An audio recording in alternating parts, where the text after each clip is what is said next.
Bravo, assistant web editor for DogChannel.com and Dog Fancy magazine, and I'm here today with Ken Foster. He's been dubbed the voice for the rescued dog and is the author of The Dogs I Have Met and the People They Found, a collection of stories of people whose lives were changed by dogs in need. Thanks, Ken, for being with us today. Thanks for having me. Out of all these dogs, is there one who's had a stronger influence on you? There's a dog named Duque who is in all three of the books that I've written. He started out in an essay that I wrote for an anthology I did called Dog Culture, and then he reappeared in The Dogs Who Found Me and also appears in this book. And his name's Duque. He's from Costa Rica.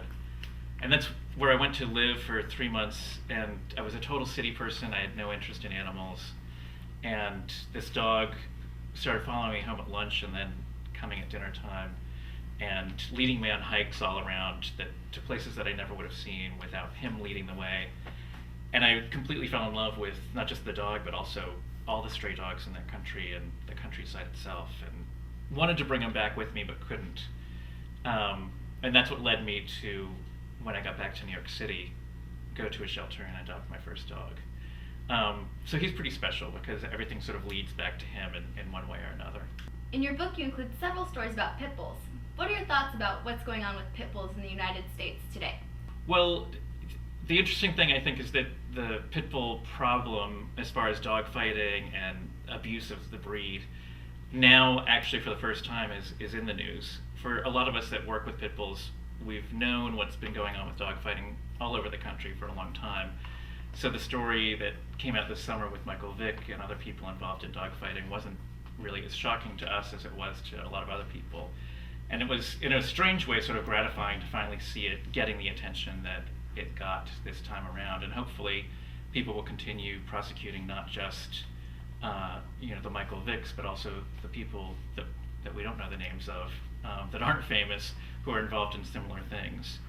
But one of the other things that people might not be aware of is the movement to ban certain breeds of dogs because of dog fighting, rather than addressing the human behavior that turns dogs into fighting dogs.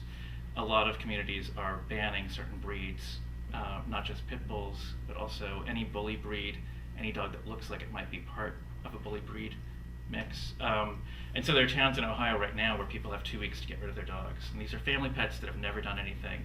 It has nothing to do with even testing their temperament. It's just, do they look like they might be part a certain breed?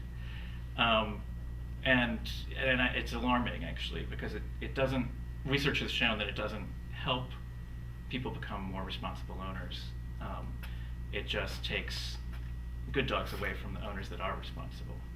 What experiences influenced you to stand up for pit bulls?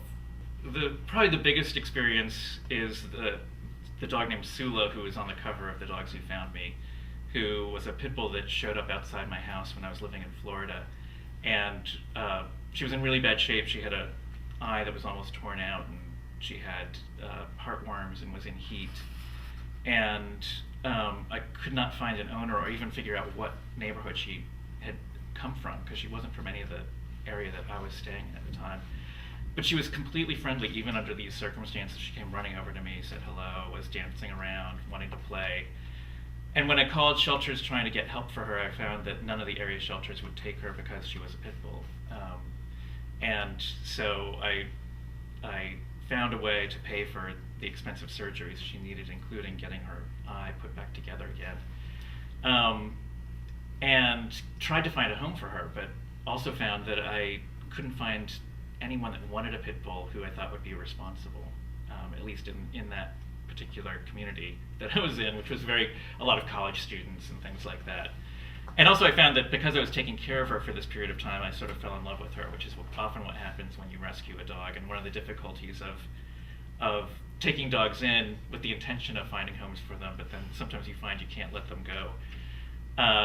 So that really opened my eyes to the experience. I knew pit bulls before that, and I knew, I guess, that they weren't necessarily bad dogs, which is why when I saw her, I said, hey, come on over.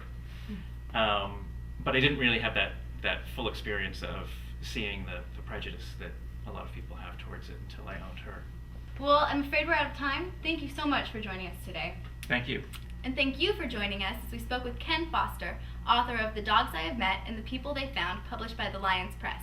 Be sure to come back to dogchannel.com soon for more interviews with authors whose books inspire and inform people who love dogs.